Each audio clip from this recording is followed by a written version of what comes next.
For you real quick, if you don't mind, I'm gonna record. Questions? Yeah. What kind of questions? Just about what a comparison, I guess. My name is Skylar. Just here sitting in on the board meeting here. Who are you guys? I'm Glenn Nader. I'm with the University of California. Okay. As a farm advisor here in Yuba, Sutter, and Butte counties. Okay. And I'm the coordinator at the Fire Safety Council. And the facilitator now. You forgot to add your rules. I forgot. And this is Barry Kallenberger. He's a consultant with Wildlands RX. Okay. So, are you guys familiar that dredging in the rivers in the state of California has been outlawed? Yes, right? I know that. Dredging, mining for gold. It's not something the Fire Safety Council works with. Yeah, that's not. Yeah. That's not my. Yeah. Well, my question about the comparison, the claim that dredging in the rivers and high banking, or some of the, or not high banking, hydraulicking in the rivers destroys the river and the bed and affects the fish and wildlife and all that other stuff. So they outlawed it because of the destruction. But every winter when it rains and the rivers rise, the rivers wash out everything. The whole river changes every winter. So how are we destroying the environment when the nature does it itself every winter? And my comparison, I'm thinking the fuels reduction that you guys are talking about, cleaning up all the brush off the ground and limbing up trees and all that stuff, how does that not destroy the environment and change the environment for the wildlife and everything and erosion, because you're removing brush and stuff out of the ground.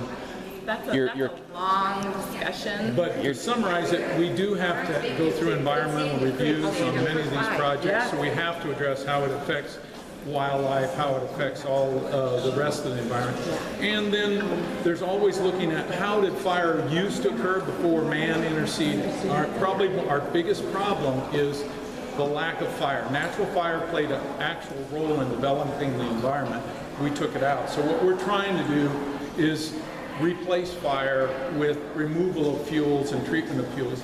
There's certainly, as Martha said, it's a big issue because when you biomass fuels and take them to a plant like we're talking in Camptonville, you're actually shifting nutrients around. And so there's many issues.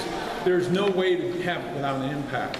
There is going to be impacts of anything you treat. I guess the idea is, with all the smoke we're taking now, if we can address some of those, the trade-offs of those impacts are worthwhile. But certainly it's things we have to look at in an environmental review of each one of these projects prior to going forward. Sure. And I've been driving through some areas up by Brownsville, and I've seen a fuel reduction area up there, and I didn't know what it was before today, sitting in on what you guys were talking about. So now it makes sense to me, and what I now recognize, you guys, the trees are all limbed up, all the brush has been cleaned off the ground and everything, and I've been wondering, like, why did somebody do all that? Yes. I mean, where it's limbed up trees. It looks like something that somebody planted those trees. It's like a farm for harvesting the trees for paper and stuff like that. You know, it looks artificial. It doesn't look like the wilderness that you can continue driving and you get out of that fuel reduction zone, and now it's forest again. And the interesting thing is past pictures prior to European man settling this area, it actually looked like that park setting because everything burned underneath. Actually prohibiting fires brought in different species and then changed the environment totally. So what we now do when we do a fuel reduction is actually get it closer to what it looked like before we stopped fires and all the firs grew in and we have these dog-hair thickets that look like very dense forests, which are really not healthy when you see a catastrophic fire like the King Fire going now, because all that surface, all that fuel, as Barry was showing, just drives a crown fire, which destroys the whole fires. When you used to have these creeping fires that used to go through when you had the park-like setting that you saw when you went through. So it's our perspective that we've allowed forests to grow very thick and full now, and we think that, in a lot of perspectives, we think that's the way it should look. When we look back in history, we've manipulated it to that. What started all these fires way back in history? Lightning, mainly lightning, and the Indians, we have a good point, they treat it for fuels because they knew the deer would come in when they had fresh forage. They'd burn to keep fresh forage for the deer, so And even the old ranchers in the 20s and 30s, as they drove the cattle out of the mountains, would throw matches over their shoulder because they knew it made better feed for their cattle and on the brush and grasses the next year. So constant manipulation by man and lightning. So. Because it seems like there still is an awful lot of fires. I'm from Washington, and it was always in the news every summer, wildfires in California. Yeah, no, and we get them up there too in eastern Washington because you're east of the mountains, and it's desert, arid, dry, just like it is down here.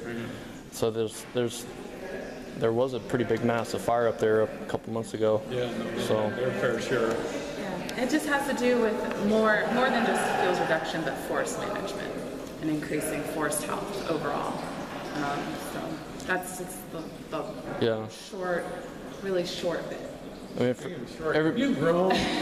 You got heels on. I wondered. I looked at you next to Kathy, and I thought, either Kathy is shrinking or Martha took growth pills today. I was not wearing flip. Hi, Martha. How are you? Since everybody makes a big deal about the fire and let's cut down the forest and 200-foot zones that you're talking about and all this other fuel reductions and stuff, but everybody was up in arms about the destruction of the habitat with dredging, so they outlawed it.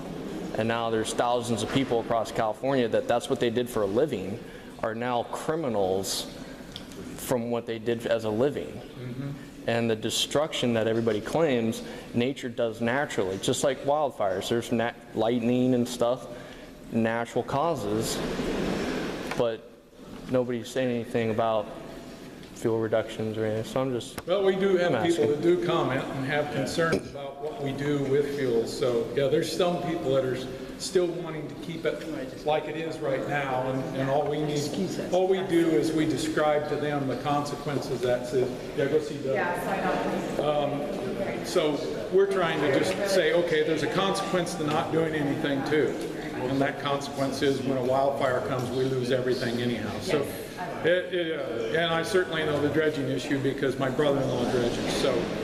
Used to dredge. He doesn't dredge anymore in the Downeyville area. It's all done for him. But he used to. So I mean, he finds pretty good.